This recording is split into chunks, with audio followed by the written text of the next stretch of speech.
I'm really curious, like, as you stated before, less responsibilities, you're able to commit to, Yeah. just going off to, do a year trip and stuff like that. Yeah.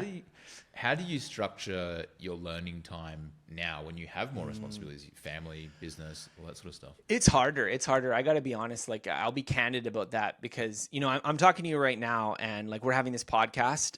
You're in a different time zone. And so we started at like 8:30 a.m. And so I'm waking up early. But like, I also, in the middle of the night, my daughter, she's 7 months old. She was up between 2 and 3.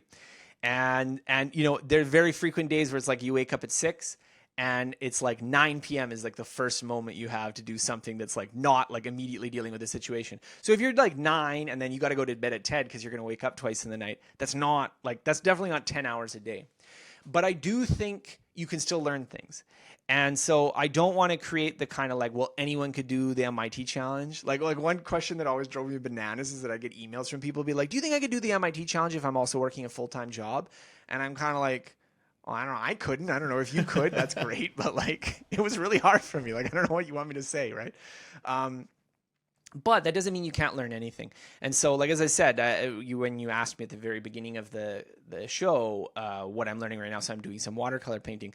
So what I do is I have like my area set up so that it's 9 p.m. I've maybe like sat on my phone just to like decompress for like 10 minutes. And then it's like, okay, I'll go there and I'll work on it for a little bit. And then, the baby's up. Okay, I just stop. I put it there.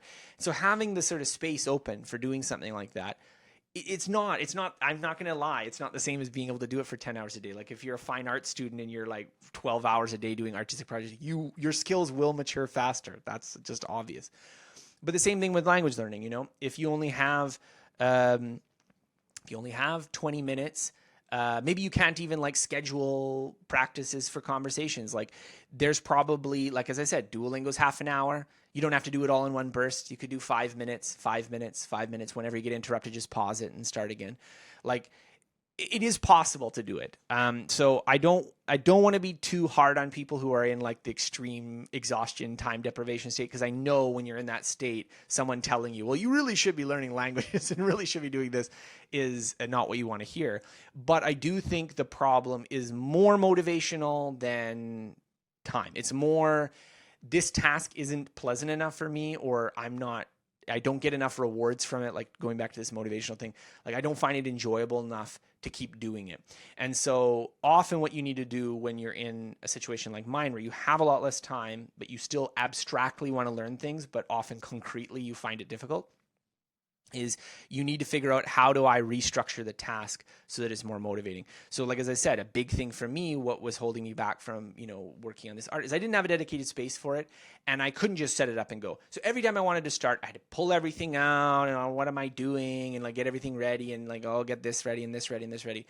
And so if you have to do 10 minutes of setup and you only have 15 minutes, you're not going to do it very often, right? And so I think that's true of a lot of things, is that like reduce the friction, make it at your difficulty level, make it more enjoyable.